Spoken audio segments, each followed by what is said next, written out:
Good morning, नमस्कार। Free history education channel में आपका स्वागत है। पृथ्वीराज चौहान देश और प्रजा की सुरक्षा की बात आती थी तो सभी चुनौतियों को वे स्वीकार कर लेते थे। पृथ्वीराज चौहान एक ऐसे योद्धा राजपूत शासक थे जिन्होंने मोहम्मद गोरी को जीवन दान दिया था।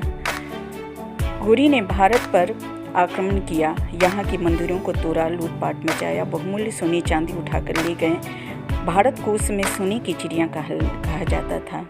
अब गोरी की नज़र दिल्ली पर थी और उस समय दिल्ली के शासक चौहान पृथ्वीराज चौहान थे, जो राजपूत के आन बान शान थे और भारत के प्रमुख शासक थे।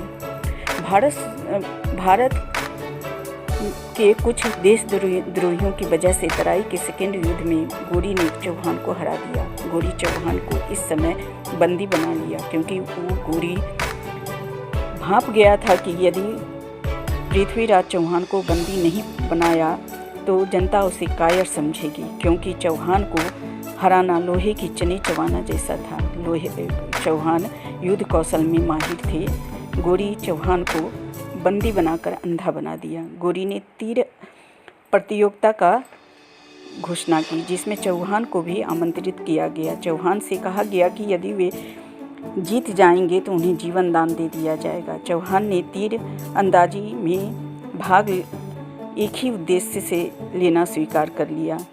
चौहान का उद्देश्य था एक तीर से गोरी की मृत्यु को घाट उतार देना। गोरी चौहान के इस उद्देश्य से बिल्कुल अनजान था।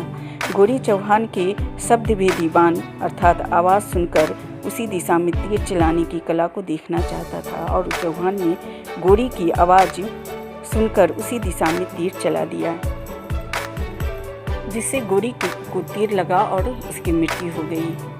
इसके बाद गोरी के सहयोगी ने चौहान को मार डाला। क्या आप जानते हैं पृथ्वीराज चौहान ने तीर चलाने की शब्दभेदी बाण कहाँ से सीखा था? अश्वत्थामा से चौहान ने दिव्य अस्त्र की मांग कर उसे शब्दभेदी बाण सीखा था। 5000 साल से महाभारत का यह योद्धा चिरंजीवी होकर भटक रहा है। लोग कहते हैं असीरगढ़ में अश्वत्थामा रोजाना एक मंदिर में शिव की पूजा करने आता है, और चौहान वहीं जाकर अश्वत्थामा से विनती कर यह शब्दभेदी बाण सीखा था। उम्मीद करते हैं आपको यह कहानी पसंद आया होगा।